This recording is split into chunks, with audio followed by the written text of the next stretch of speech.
Hola, ¿qué tal? Saludos a todos. Mi nombre es Miguel Trejo y el día de hoy estaremos hablando sobre la Reforma Protestante.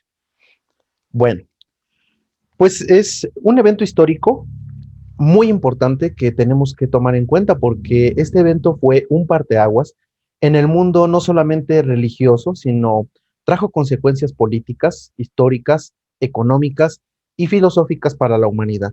Fue un movimiento muy importante que se dio principalmente en Alemania y bueno, pues está como parte de Europa durante el siglo XVI. Y como todo movimiento histórico, hay que abordarlo a través de tres vertientes. Primero, todas aquellas que dieron el origen al evento, qué sucedió durante el evento sería nuestra segunda vertiente, y en tercer lugar tendríamos las consecuencias del evento ya una vez que este sucedió. Y bueno, vamos a comenzar hablando sobre la Reforma Protestante en el sentido de sus inicios.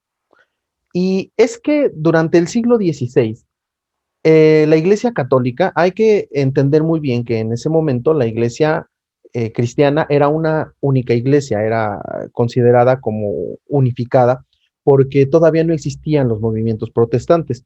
Cuando nos referimos a la Iglesia cristiana del siglo XVI, estamos hablando pues de la Iglesia cristiana en general. Y en ese momento, en Roma, que era pues la capital del imperio y aparte la capital donde se llevaba a cabo todo el conjunto de actividades religiosas extendidas hacia el imperio, pues había un problema. Y ese problema eran los excesos del clero. Eran los excesos no solamente de la curia romana, sino también de todos los allegados a ella y la corrupción, la gran corrupción que se vivía dentro de la iglesia cristiana. Aunado a eso, también nosotros tenemos que, bueno, el Papa León X, que era el que en ese momento gobernaba, tenía la necesidad de poder construir una catedral, lo que actualmente pues es la Basílica de San Pedro, y para eso necesitaba dinero, necesitaba pues fuentes económicas para la construcción de este edificio. Y es así que entonces nace por ahí un personaje o sale un personaje que se llama Juan Tetzel, y este cuate, Juan Tetzel, bueno, pues obviamente él se movió principalmente en Alemania, era un monje también perteneciente a la iglesia cristiana y empezó al cobro de indulgencias. Empezó a manifestar el cobro de indulgencias y empezó a extender por toda Alemania esa doctrina del cobro de indulgencias, sobre todo para que el alma de los difuntos, al momento de que se cobrara la indulgencia y los fieles pudieran otorgar esta prestación económica a la iglesia, bueno, pues el alma de sus difuntos saliera del purgatorio y se fuera inmediatamente al cielo. Este tipo de situaciones, junto con los excesos del clero, con la falta de probidad y la falta de honradez que pues hasta ese momento todavía eran patentes dentro de la curia romana, fueron las que determinaron que era necesario una reforma interna dentro de la iglesia cristiana. Y no solamente fue vista por Martín Lutero, que vamos a hablar un poquito más adelante de él, sino también fue un hecho muy notorio para varios filósofos cristianos y para varios monjes agustinos y de otras denominaciones o de otros movimientos monásticos que obviamente consideraban que los excesos del clero ya estaban yendo a lo sumo, ¿no? Y creo que la gota que derramó el vaso, como les comentaba hace un momento, pues fue el cobro de indulgencias y la doctrina de estas mismas a través de este personaje llamado pues Juan Tetzel, ¿no? Entonces, dentro de la iglesia había una corrupción eclesiástica y una falta de piedad impresionante, de las cuales uno de los mayores pensadores de ese tiempo dentro de la iglesia, llamado Fray Martín Lutero, que era doctor en Sagrada Teología y que también tenía conocimientos de filosofía e historia, pues empezó a tomar en sus manos la filosofía que se estaba manejando en ese momento dentro de la iglesia para poder proponer una reforma interna y decir, bueno, lo que nosotros buscamos como reformadores internos de la misma iglesia, pues es regresar al cristianismo primitivo, regresar a los orígenes del cristianismo de los apóstoles o de la iglesia perseguida y así limpiar a la iglesia de todo este tipo de situaciones, pues que no solamente eran antiespirituales, sino a todas luces, pues era visible que eran inmorales y exacerbadas en el sentido económico, ya que solamente se buscaba el beneficio de unos cuantos y no la igualdad, ni mucho menos se buscaba pues la difamación del cristianismo o la evolución del cristianismo en el buen sentido, sino que se estaba utilizando como arma política y como arma económica para poder salvaguardar pues los intereses de unos cuantos. Entonces, Tan pronto, decía Juan Tetzel, perdón, que tan pronto caía, como les comentaba, la moneda en el cofre y sonaba, en ese momento, pues el alma salía del purgatorio. Y eso fue el detonante final para que este personaje, Fray Martín Lutero, tuviera la oportunidad no solamente de proponer una discusión interna en la iglesia para la reforma interna de la misma, sino que en ese tiempo debemos entender que la educación no era una educación secular, la educación se encontraba en manos del clero, en manos de los frailes, en manos de la curia romana, y no era una educación abierta, de modo que las grandes universidades pues se encontraban obviamente dentro de las abadías, dentro de la iglesia, y es en ese tenor en el cual Fray Martín Lutero, como doctor en teología y como doctor en historia y filosofía, pega o clava 95 tesis que son postulados en la abadía de Wittenberg. ¿Cuándo lo hace? Pues lo hace el 31 de octubre de 1517, en la víspera de una festividad conocida como de Todos los Santos.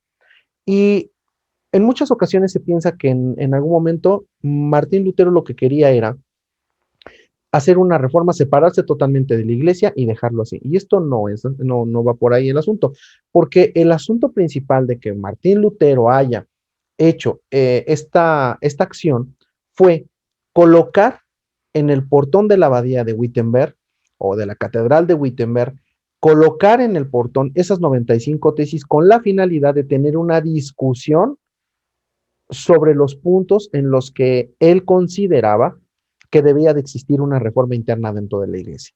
No fue con el afán de separarse, no fue con el afán de pelearse con alguien, sino como cualquier catedrático de nuestra actualidad, el afán de Martín Lutero era hacer pues una especie de coloquio, una especie de plática, una especie de debate sobre esos puntos que para él eran importantes y que estaban en boga durante todo ese tiempo. Y entonces él invitaba a la población estudiantil y también a los catedráticos y a los demás doctos en el tema a poder entablar una mesa de diálogo, de discusión acerca de esas 95 tesis. Se conoce muy poco el contenido de las 95 tesis porque mucha gente habla de las 95 tesis, hablamos de la reforma protestante, pero conocemos poco sobre el contenido de las 95 tesis.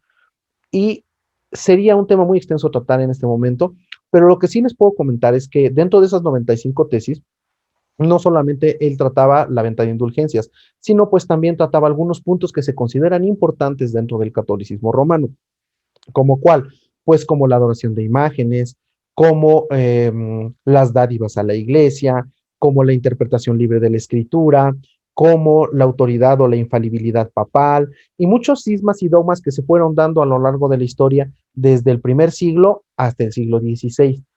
¿Sí? Aunque el punto detonante y el más sonado pues fue la venta de indulgencias, pero esas 95 tesis trataban diversos temas que era necesario discutir para una reforma interna de la iglesia, evitar los excesos del clero, sancionar a los que hayan tenido ese tipo de excesos y tratar de controlar a la curia romana y a toda la gente que pertenecía pues a la iglesia en un sentido de autoridad, ¿sí?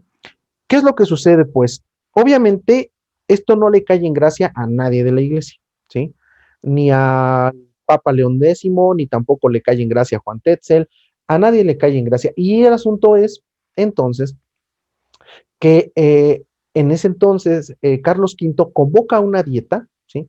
A una dieta del Sacro Imperio Romano, que es una reunión de la alta curia romana, para poder discutir este asunto, ¿no? Y para poder hacer un tipo de juicio, si es que se nos permite llamarlo de esa manera, en contra de Martín Lutero, para que él pudiera exponer, ¿sí? Sus puntos de vista en esa dieta, en esa reunión de la jerarquía católica, y entonces decir por qué él había propuesto esas 95 tesis y cuáles eran los puntos que él quería discutir.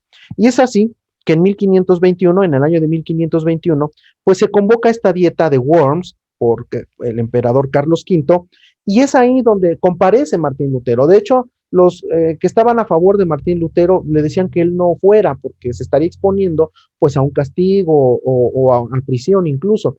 Sin embargo, Martín Lutero decide presentarse porque él cree firmemente que la exposición que él va a dar le puede dar mucha luz a una reforma interna dentro de la iglesia cristiana. y se presenta entonces a esa dieta. Y ahí es donde nacen finalmente frases muy icónicas, frases muy famosas de Martín Lutero a lo largo de su disertación. Y entonces él dice que todo se resume en solo fe, solo gracia y solo escritura. Y hay otras dos más que él mismo habla dentro de esa dieta y dice, bueno, esas son mis ideas y yo no me puedo retractar de ellas porque con la Biblia ustedes no me han demostrado lo contrario.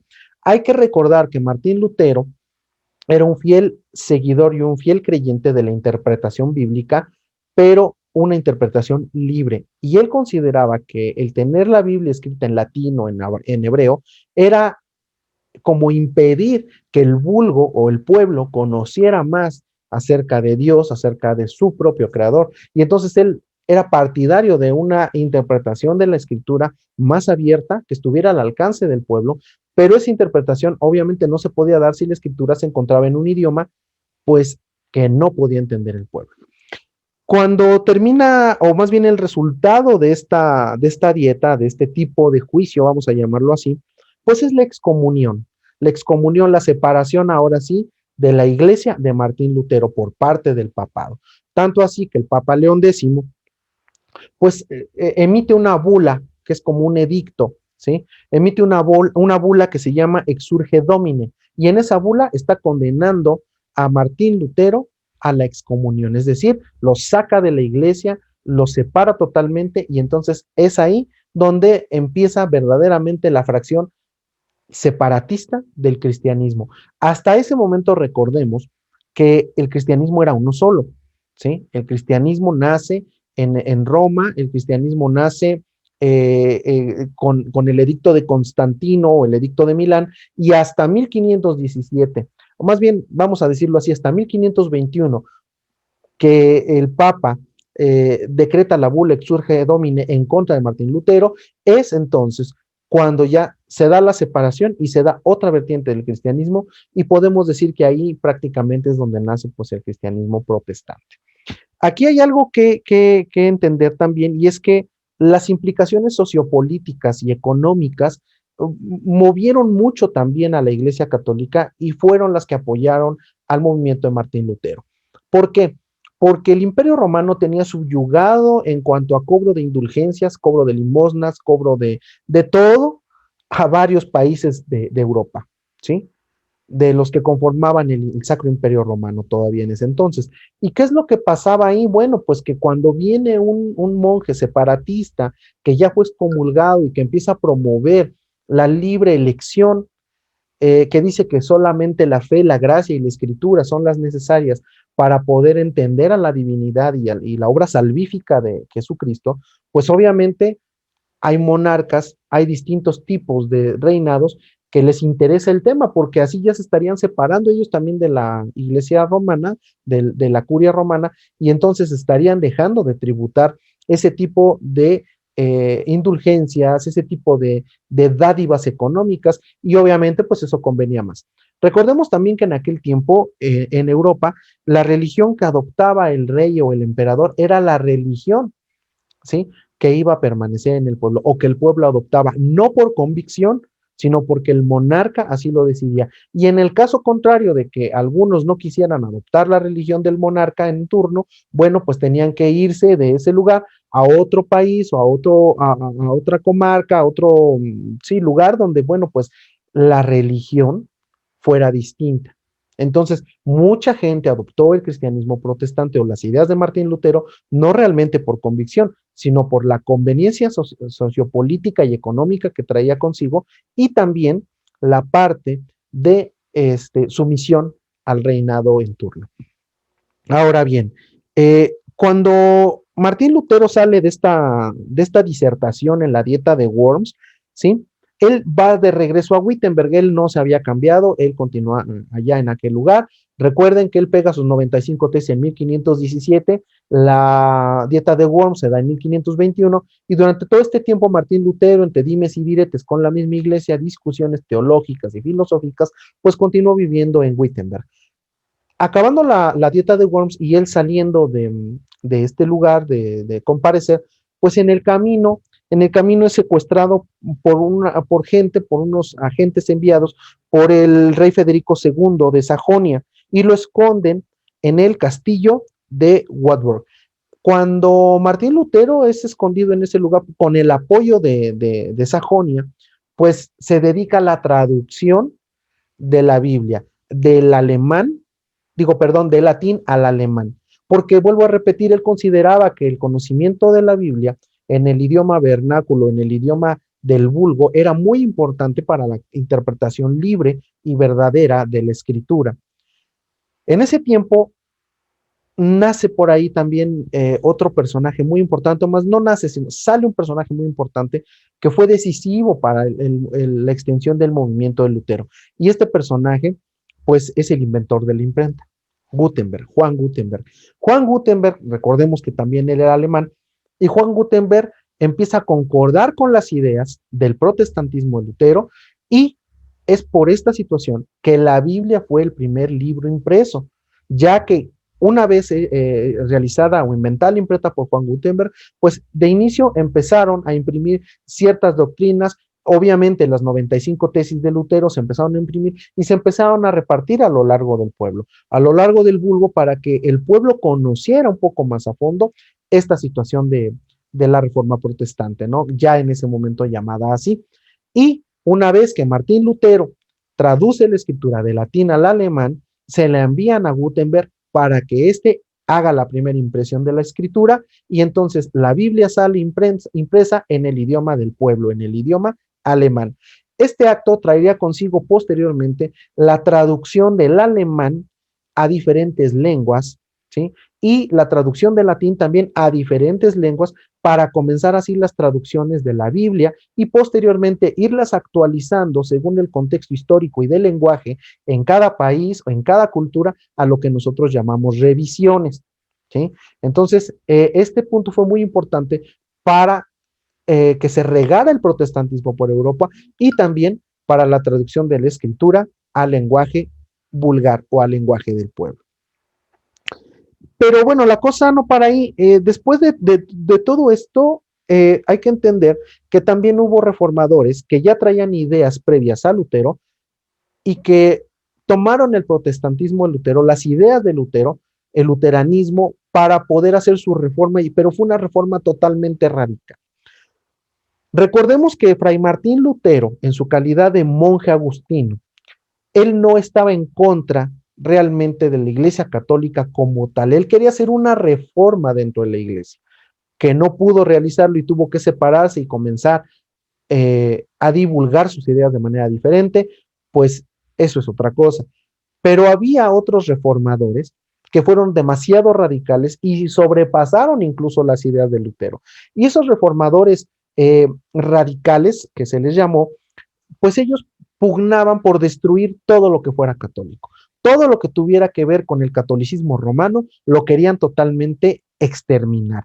Y empieza la quema de imágenes religiosas, la persecución de católicos romanos o católicos cristianos por parte de protestantes radicales, y es así como nacen diferentes ramas también radicales del protestantismo, como por ejemplo los anabautistas. Y es importante entender o reconocer que Martín Lutero jamás estuvo de acuerdo con estas ramas. Martín Lutero incluso ayudó a la persecución de los reformistas radicales para poder castigarlos y para poder apagar esos fuegos que él consideraba como poco éticos y que no estaban tampoco encaminados, ¿sí? A una verdad como la que él quería exponer en sus 95 tesis.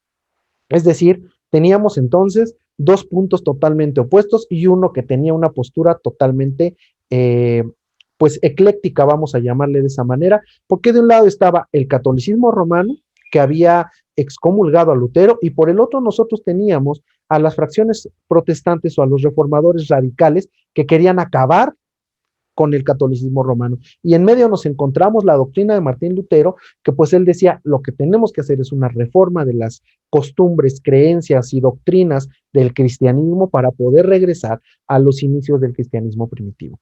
Y bueno, obviamente después de Martín Lutero, otros compartieron sus propias ideas y se le unieron algunos otros, pues como Juan Calvino, por ejemplo, y de ahí empezaron a haber diversas ramas del protestantismo en diferentes lugares de Europa, que después llegarían, pues aquí a América, posteriores a la conquista, y llegarían también esas ideologías. Y es así como nacen entonces la mayor parte de las vertientes del cristianismo protestante, ¿sí? Como los luteranos, que fueron los primeros, los calvinistas, que fueron los segundos, y pues de ahí ya tenemos una serie de más denominaciones, como los arminianos, como los anabautistas, como los bautistas, ¿sí? Hasta todavía la década de los 70s y 80s, que todavía nacen los movimientos neopentecostales en Estados Unidos, hasta esas fechas, y todavía con las nuevas apariciones de más fracciones o más denominaciones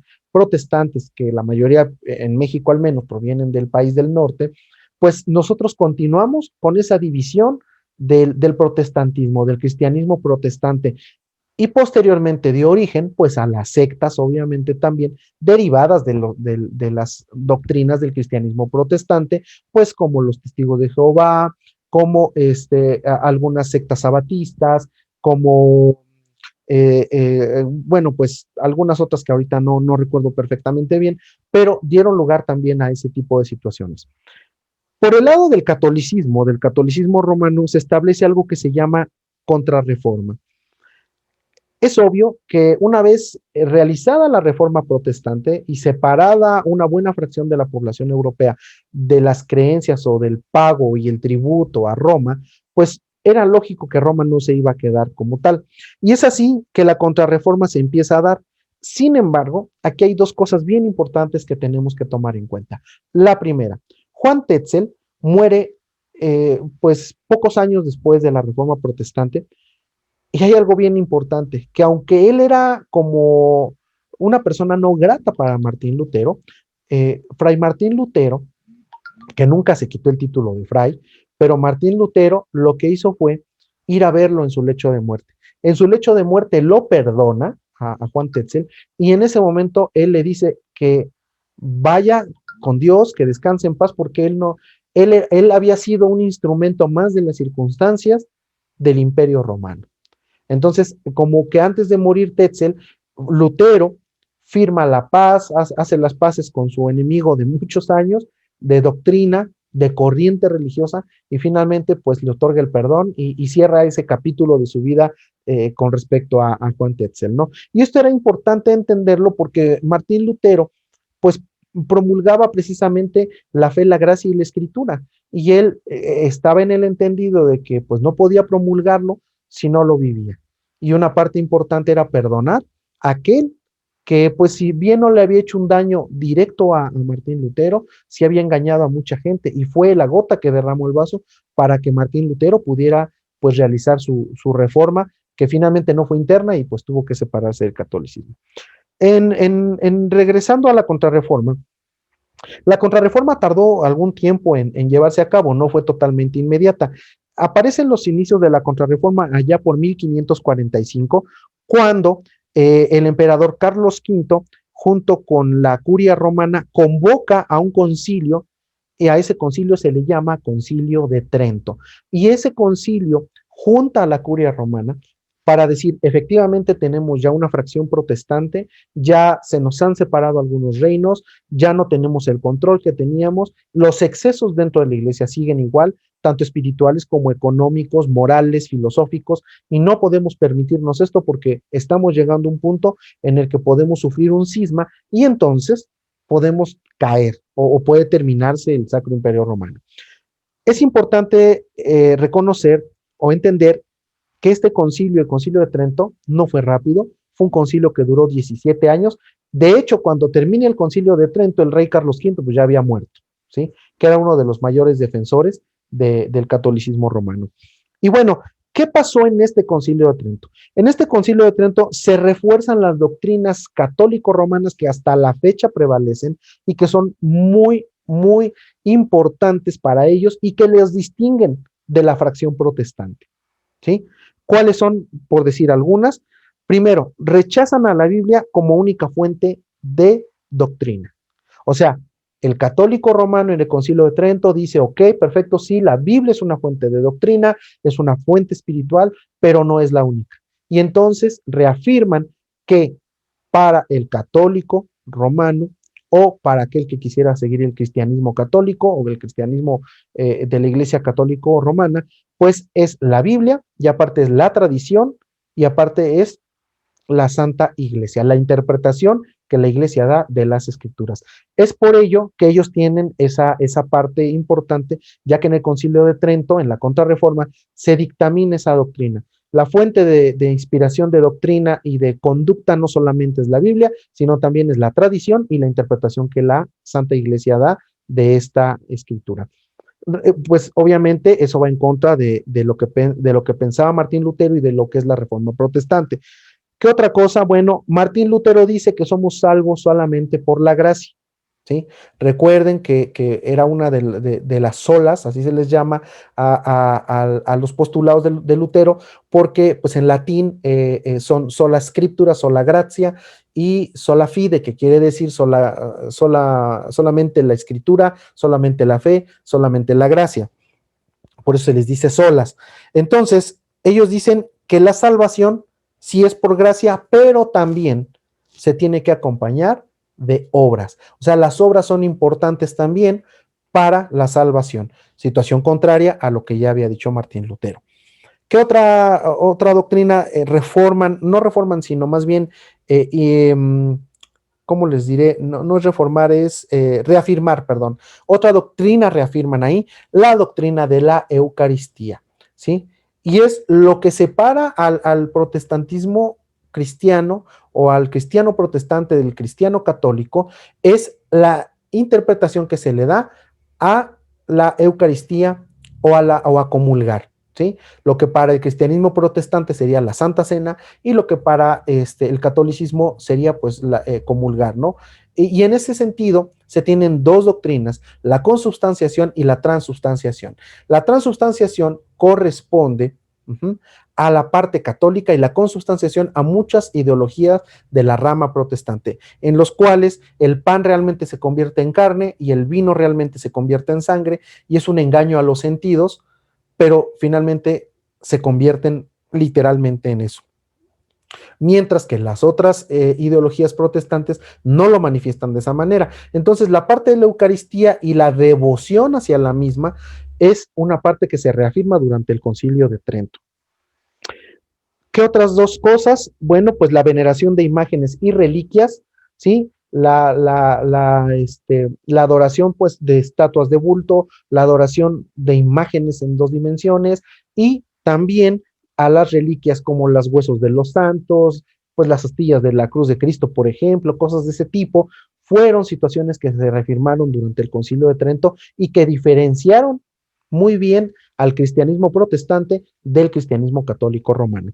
También se unificó la misa, la forma de hacerla, la forma de otorgarla, el idioma en el que se iba a hablar, y todo esto se reforma y se establece en el Concilio de Trento. Todas estas acciones realizadas durante este concilio, que fueron parte de la Contrarreforma, hasta la fecha siguen siendo las partidarias totalmente, ¿sí?, de la división entre católicos y protestantes. Dentro de los contrarreformadores, finalmente podemos también nosotros ver a dos movimientos muy importantes dentro de la Iglesia Católica, que fueron los carmelitas descalzos y que fueron la Compañía de Jesús, porque ellos dos fueron reformadores principales, contrarreformadores principales para mantener viva la doctrina del catolicismo romano o las doctrinas del catolicismo romano.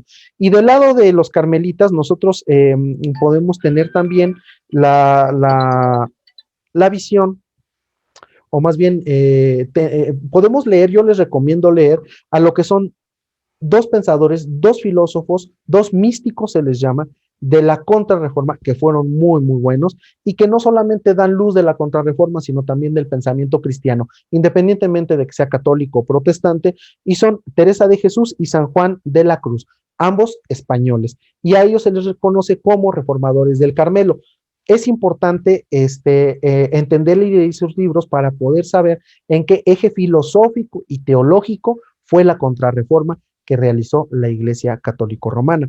Por el lado de la Compañía de Jesús, que también pues son denominados jesuitas, fundados por San Ignacio de Loyola, es importante entender que se constituyeron no solamente como una parte filosófica, sino también tuvieron en algún momento parte como brazo armado del catolicismo romano, y que bueno, actualmente también son personas junto con los dominicos que tienen una información muy importante sobre la Iglesia Católico Romana, porque son pensadores, son historiadores, son filósofos que realmente tienen el conocimiento en sus manos. La única diferencia con los protestantes, como vuelvo a repetir, pues son la serie de creencias, la serie de doctrinas que se dieron a lo largo del Concilio de Trento y que se reafirmaron y que hasta la fecha pues continúan. Como podemos ver, hablar de la Reforma Protestante es un tema demasiado extenso. Es un tema que le dio un antes y un después a la historia de la humanidad, y vuelvo a repetir, no solamente en el tenor de la religiosidad o del pensamiento religioso, sino le dio un antes y un después en la forma de configurar el mundo, en la forma de entender el devenir histórico de las sociedades, el devenir económico, el devenir filosófico. ¿Por qué? Porque a partir de este movimiento surge una separación ideológica, surge una separación filosófica, sociológica, que hasta la fecha sigue patente y sigue afectando a muchos países de nuestro planeta. ¿Sí? Es así que, por ejemplo, tenemos potencias internacionales como Estados Unidos, cuya forma de pensamiento es más enfocada hacia la doctrina protestante, cristiana protestante, o a los países latinoamericanos, que su forma de pensamiento va más desarrollada hacia el ámbito de la doctrina cristiana católica o cristiana católico romana. Pero es importante comprender, ¿sí?, que esto dio la pauta para que nuestros sistemas actuales, por ejemplo, los sistemas jurídicos, se mantuvieran vigentes con ideologías de la reforma, ya sea de uno o de otro bando, por así decirlo. Me gusta decirlo así porque no es una guerra, pero finalmente con ideología de uno o de otro bando, y de ahí se nutrieron nuestros sistemas jurídicos, por ejemplo, o nuestros sistemas pues de modus vivendi dentro de los países, ¿no? Que ostentan, claro, el cristianismo como su religión interna, oficial o no oficial, independientemente de que sea católico o protestante. Esto también trajo consigo pues la creación de muchas otras ramas divisorias dentro de la iglesia, no solo católica, sino también protestante, y tenemos pues tanto sectas católicas como sectas protestantes, denominaciones católicas como denominaciones protestantes hasta la fecha, y continúan saliendo más cada año. Entonces, como podemos ver, la Reforma Protestante fue un evento histórico, independientemente del tinte espiritual o de creencia religiosa que nosotros podemos darle. Fue un evento netamente histórico que marcó la vida de la humanidad y que le dio la oportunidad, ¿sí?, a varias gente de exponer ideas que hasta la fecha continúan vigentes, dependiendo, pues obviamente, de la creencia espiritual, religiosa, de la ideología política, incluso económica, social, que cada pueblo y cada persona pues puede entender. Eh, Agradezco mucho el tiempo que nos han que nos han brindado en este video. Gracias por haberme escuchado. Y bueno, pues yo creo que es muy importante estudiar la historia del cristianismo, porque es una de las religiones más grandes del mundo, que ha crecido junto con los diferentes pueblos a lo largo del globo terráqueo. Y pues como final les recomiendo yo dos libros de historia del cristianismo. Uno es de un autor que se llama Francisco La Cueva, y otro es un autor que se llama Justo L. González. Ellos tienen información muy buena, muy precisa, son historiadores, son doctos en el tema, y sus libros así se llaman, Historia del Cristianismo. Ustedes los pueden conseguir en alguna librería especializada y pues conocer más sobre este importante hecho a nivel mundial. Muchas gracias por haberme escuchado, les agradezco su atención. Mi nombre es Miguel Trejo y pues nos vemos hasta la próxima. Gracias.